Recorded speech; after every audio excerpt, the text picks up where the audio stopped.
നമസ്കാരം മാന്യ പ്രേക്ഷകരെ, വലിയ സ്നേഹ നമസ്കാരം. ജയസുരേഷ് സാർ ചാനലിലേക്ക് സ്വാഗതം.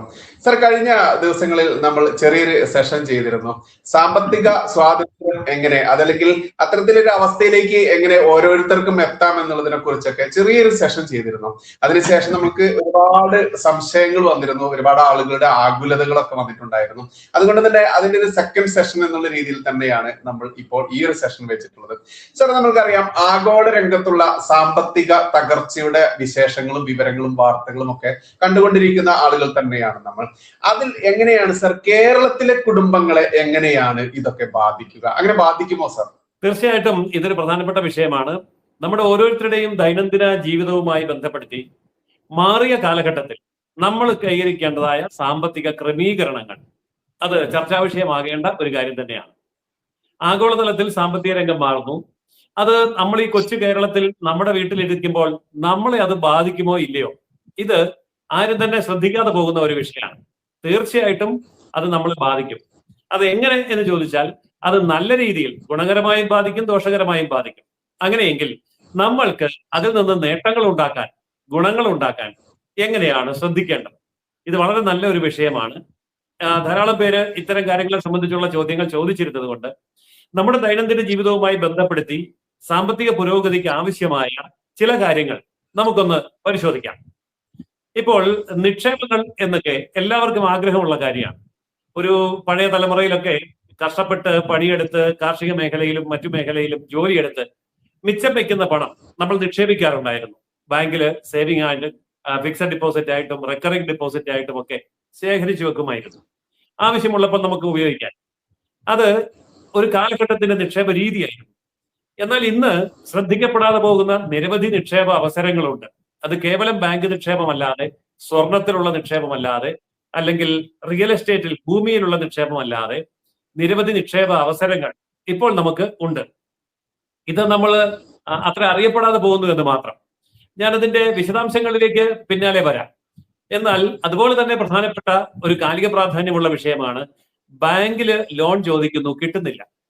പല ആൾക്കാർക്കും വലിയ ടെൻഷൻ ഉള്ള ഒരു വിഷയമാണ്. പല ബാങ്കുകളെ സമീപിച്ചു, ആരും ലോൺ തരുന്നില്ല. ഇതിന്റെ യഥാർത്ഥത്തിലുള്ള കാരണം ആരും അന്വേഷിക്കാത്തത് കൊണ്ടാണ്. നമുക്ക് ബാങ്കിൽ ലോൺ ചോദിക്കാൻ അറിയാമോ? ഇതാരും ശ്രദ്ധിക്കാത്തൊരു വിഷയമാണ്. ബാങ്കിൽ ലോൺ ചോദിക്കാൻ പഠിക്കണം. ബാങ്കിനെ കൺവിൻസ് ചെയ്യിക്കുന്നത് എങ്ങനെയാണ്, ബാങ്കിനെ അപ്രോച്ച് ചെയ്യുന്നത് എങ്ങനെയാണ്, ലോൺ ചോദിക്കുന്ന വിധം എങ്ങനെയാണ്, ലോൺ ചോദിക്കുമ്പോൾ നമുക്ക് ലോൺ തരാൻ ബാങ്കിന് തോന്നിപ്പിക്കുന്നത് എങ്ങനെയാണ്, ഇതൊക്കെ വളരെ ലളിതമായിട്ടുള്ള കാര്യമാണ്. പക്ഷെ ആരും ശ്രദ്ധിക്കാത്തത് കൊണ്ട് അശ്രദ്ധമായിട്ട് പോയി ലോൺ ചോദിക്കുന്നു, ലോൺ നിഷേധിക്കപ്പെടുന്നു. എന്നിട്ട് നമ്മൾ ബാങ്കിനെ കുറ്റം പറയുന്നു, അല്ലെങ്കിൽ നിയമങ്ങളെ കുറ്റം പറയുന്നു. അതിൽ വലിയ കാര്യമൊന്നുമില്ല. പഠിച്ചെടുക്കേണ്ട ഒരു കാര്യമാണ്.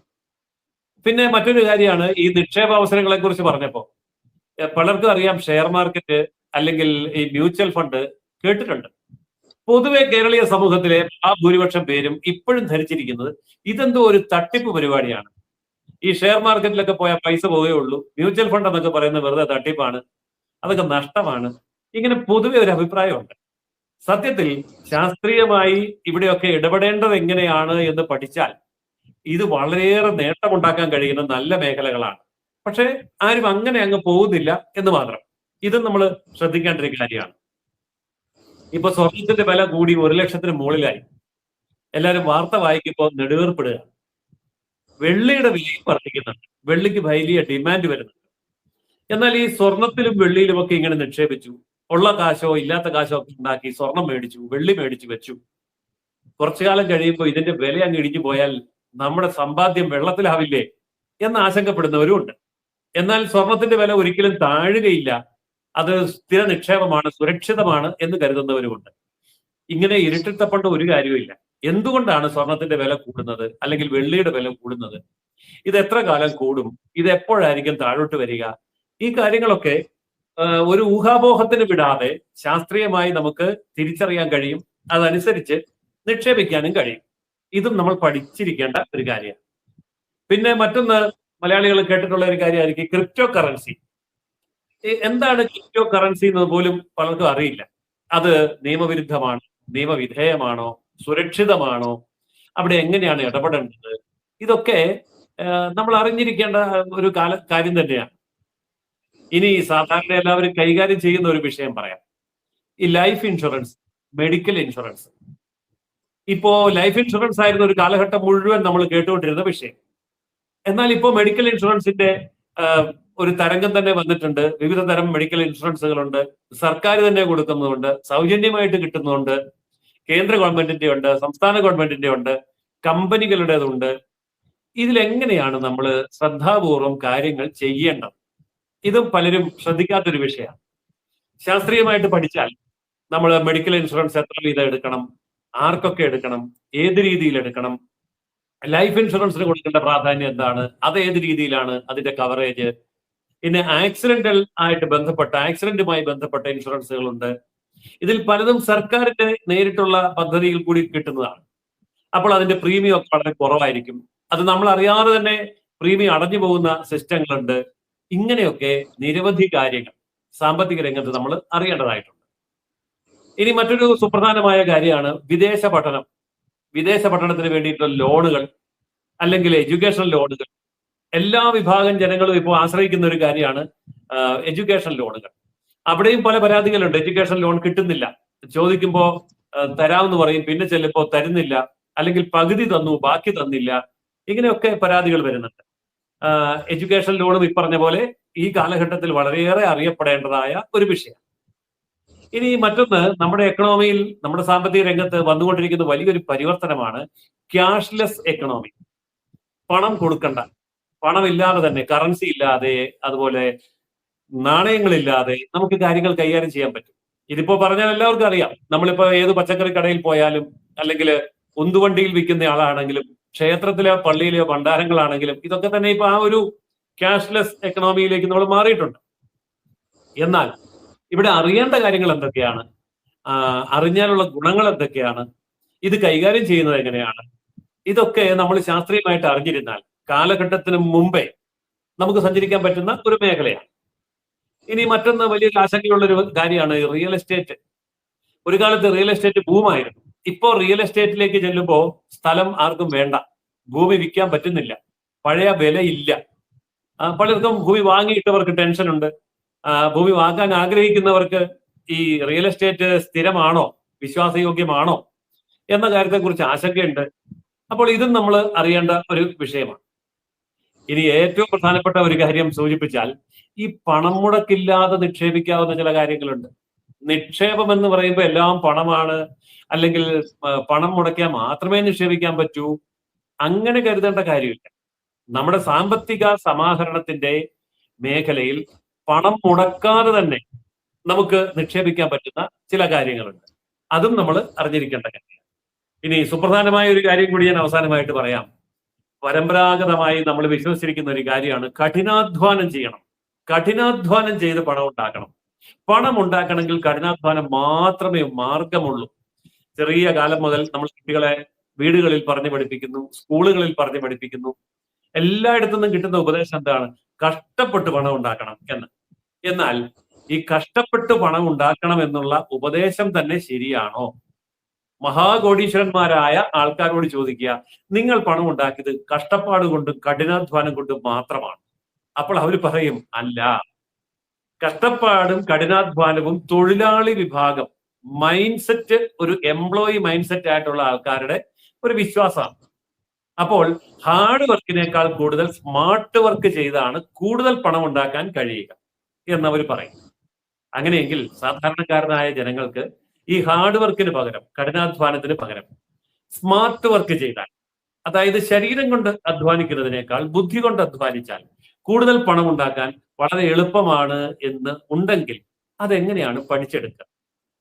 ഇങ്ങനെ നിരവധി കാര്യങ്ങൾ ഈ മാറുന്ന സാമ്പത്തിക ക്രമത്തിൽ, ഈ മാറുന്ന ലോകത്ത് നമുക്ക് ഉപയോഗിക്കാൻ പറ്റും. ഇത് ഉപയോഗിക്കേണ്ടത് വളരെ ആവശ്യവുമാണ്. പക്ഷെ നിർഭാഗ്യവശാൽ ഇന്ന് നമ്മുടെ പൊതുസമൂഹത്തിൽ ഇതിനുള്ള ഒരു മാർഗമില്ല, ഒരു എഡ്യൂക്കേഷണൽ സിസ്റ്റം ഇല്ല, ഒരു അവയർനെസ് ഇല്ല. അതാണ് ഇത് നമ്മൾ നേരിടുന്ന ഏറ്റവും വലിയ പ്രശ്നം.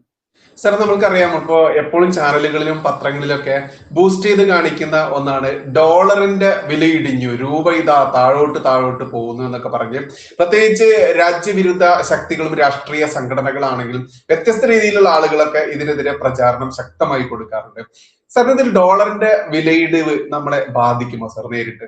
ഡോളറിന്റെ വിലയിടിവ് നമ്മളെ ബാധിക്കുമെന്നുള്ളത് ശരി തന്നെയാണ്. പക്ഷെ നമ്മളെ അത് എങ്ങനെ ബാധിക്കണമെന്ന് നമ്മൾ തീരുമാനിക്കണം.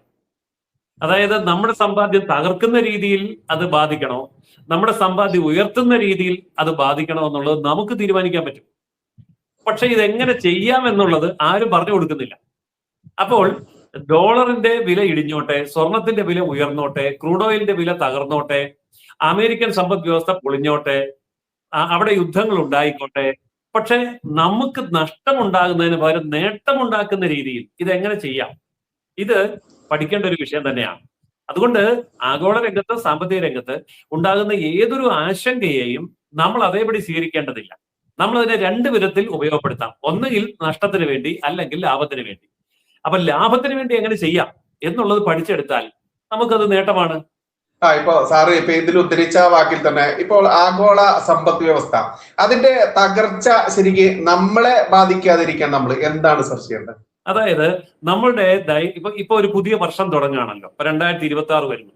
ഈ 2026 നമ്മൾ ഓരോരുത്തരുടെയും വീടുകളിൽ, നമ്മുടെ വ്യക്തിപരമായ സാമ്പത്തിക പ്രവർത്തനങ്ങളിൽ ചില ക്രമീകരണങ്ങൾ കൊണ്ടുവന്നാൽ ലോകത്തെന്ത് സംഭവിച്ചാലും അപ്പോൾ നമുക്ക് നേട്ടം ഉണ്ടാക്കാൻ പറ്റും.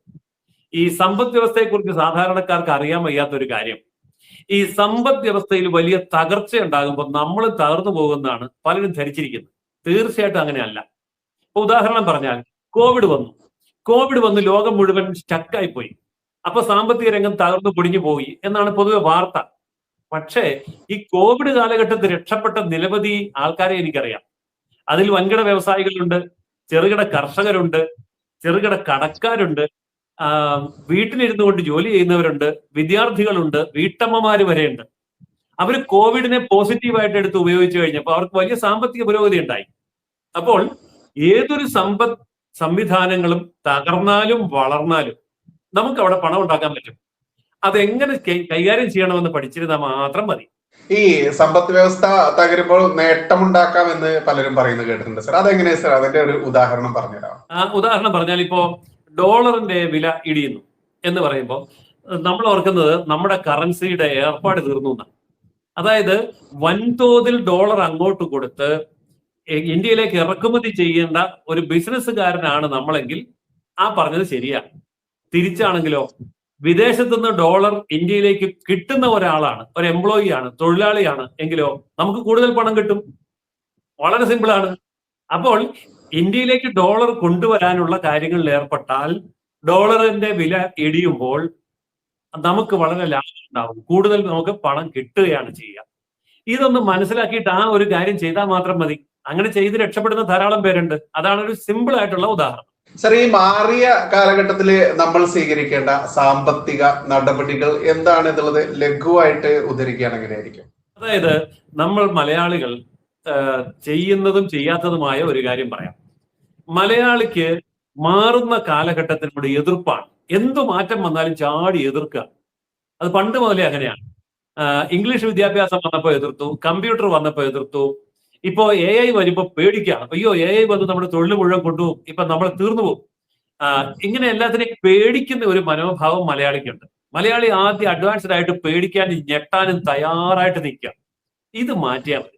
ഇവിടെ ചെയ്യേണ്ട, ഇപ്പൊ വൈദ്യു ചോദിച്ച ചോദ്യം വളരെ പ്രസക്തമാണ്. ഇവിടെ ചെയ്യേണ്ട കാര്യം ഇതേ ഉള്ളൂ. ഒരു മാറ്റം സമൂഹത്തിൽ സംഭവിക്കുമ്പോൾ, അത് സാമ്പത്തിക രംഗമാണെങ്കിലും ഏത് രംഗമാണെങ്കിലും, ആ മാറ്റത്തിനെ കുറിച്ച് പഠിക്കാൻ തയ്യാറാവുക. അതിന് അവസരങ്ങളുണ്ട്. പക്ഷെ നമ്മൾ പലപ്പോഴും ചെയ്യുന്നത് എന്താണ്? എങ്ങനെയാ പഠിക്കുന്നത്? നമ്മൾ പഠിക്കുന്നത് യൂട്യൂബിൽ കയറി കുറെ വീഡിയോ കണ്ടു നോക്കും, അവിടെ എങ്ങനെയാ പറഞ്ഞത്. അതല്ലെങ്കിൽ പത്രത്തിൽ വായിച്ചു നോക്കും, അവിടെ എങ്ങനെയാ പറഞ്ഞത്. അല്ലെങ്കിൽ സബ്ജക്ട് എക്സ്പേർട്ടുകളുടെ അടുത്ത് പോയിട്ട് അവരോട് ചോദിക്കും, അവരുടെ ചില പ്രഭാഷണങ്ങളൊക്കെ കിട്ടും, അവിടെ എങ്ങനെയാ പറഞ്ഞത്. ഇതൊന്നുമല്ല പഠനം. ഇങ്ങനെയൊന്നും പഠിച്ചിട്ടല്ല പണക്കാരുണ്ടായത്. അപ്പോൾ യഥാർത്ഥത്തിൽ നമ്മൾ ചെയ്യേണ്ട കാര്യത്തിലേ ഉള്ളൂ. കാലഘട്ടത്തിന്റെ മാറ്റം വരുമ്പോൾ ഈ മാറ്റത്തെ നമ്മൾ ആദ്യം പഠിക്കാൻ തയ്യാറാണ്. പേടിക്കുന്നതിന് പകരം പഠിക്കുക. മാറ്റങ്ങളെ പേടിക്കുകയല്ല വേണ്ടത്, മാറ്റങ്ങളെ പഠിക്കുക. എന്നിട്ട് ആ മാറ്റങ്ങളെ നമ്മുടെ നേട്ടങ്ങൾക്ക് വേണ്ടി ഉപയോഗിക്കാം. ഈ ഒരു ശ്രദ്ധ മാത്രം മതി. ഏത് രംഗത്തുള്ളവർക്കും രക്ഷപ്പെടാം. വീട്ടമ്മമാർക്ക് രക്ഷപ്പെടാം, കർഷകർക്ക് രക്ഷപ്പെടാം, ചെറുകിട കച്ചവടക്കാർക്ക് രക്ഷപ്പെടാം, വിദ്യാർത്ഥികൾക്ക് രക്ഷപ്പെടാം. മാറ്റങ്ങളെ ഒന്ന് പഠിച്ചാൽ മതി. എന്തിനേറെ രോഗികൾക്ക് പോലും കിടപ്പ് രോഗികൾക്ക് പോലും രക്ഷപ്പെടാം. കിടപ്പ് രോഗിയായി കിടന്നുകൊണ്ട് പണം ഉണ്ടാക്കുന്ന ആൾക്കാരെ ഞാൻ കണ്ടിട്ടുണ്ട്. ബെഡ് റിഡറാണ്, കട്ടിലെ കിടക്കുകയാണ്. സാധാരണക്കാരന് വേണമെങ്കിൽ ആത്മഹത്യയെക്കുറിച്ച് ചിന്തിക്കാം, ദൈവത്തെ പഴിക്കാം. പക്ഷെ കട്ടിലെ കിടന്നുകൊണ്ട് ലക്ഷക്കണക്കിന് രൂപ സമ്പാദിക്കുന്ന ആൾക്കാരെ ഞാൻ കണ്ടിട്ടുണ്ട്. അപ്പോ ചെയ്യുന്നത് ഇത്രയേ ഉള്ളൂ. ഒരു മാറ്റം ലോകത്ത് വന്നാലും സമൂഹത്ത് വന്നാലും ആദ്യം നമ്മൾ ചെയ്യേണ്ടത് പേടിക്കല്ല, പഠിക്കുക.